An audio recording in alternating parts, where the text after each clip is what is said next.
Welcome back. I'm joined now by Representative Austin Theriault from Fort Kent. Representative Theriault, thank you so much for joining us. You're also running for the House District 2 in the U.S. Congress. So thank you so much for joining us. Absolutely. It's great to be here. So talk to me a little bit about how the campaign is going for you. Well, the 2nd District is one of the largest districts east of the Mississippi. So we're talking a lot of distance, a lot of rural parts of the state, basically from Allagash to Freiburg, I like to call it.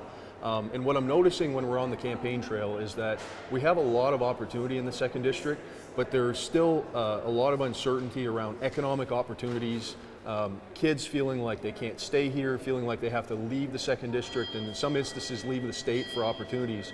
And that's one of the reasons that I made the decision to run, because I do feel like it's time for a new generation of leaders to start getting involved.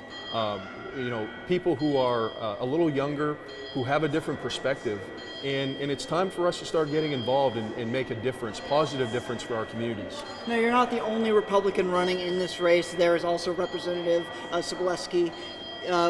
Why, and the primary is coming up in June, just a couple months away, why do you think Republican voters in the 2nd Congressional District should vote for you instead of your opponent?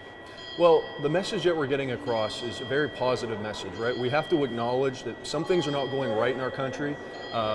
We've got, an immigration problem. We have drugs coming across the border, infiltrating our small towns and unfortunately killing some of the people in our community.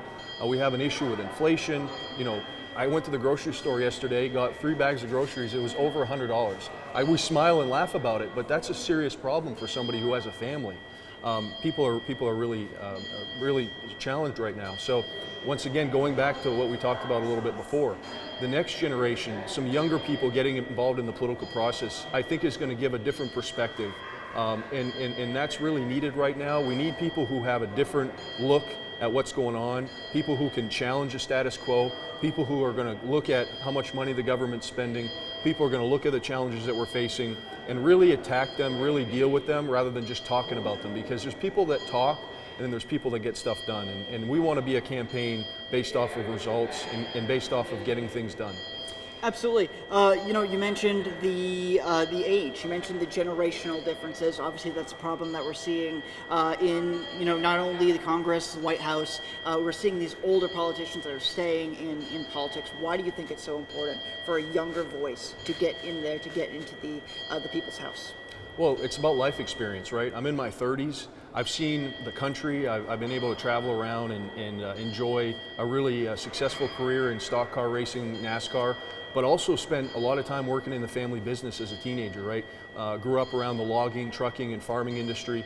That's an important industry for Maine, especially in the 2nd District. So being able to combine the two, with a business background that I have, understanding what it's like to have a budget, understand what it's like to manage people, understand what it's like to, to make sure that you're operating your business correctly. That's the sort of mentality that we need in DC, right? We have politicians, a lot of them have never had a regular job in their life.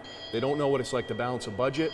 And unfortunately, we have respect for some of those folks, but they've got us in a mess. They've got us over $34 trillion in debt. They've caused record inflation. They've caused other issues like we talked about before with the border, right? It's just been an ongoing issue for years and years, and then finally some of them are waking up and realize we have a problem. That should have been dealt with years before.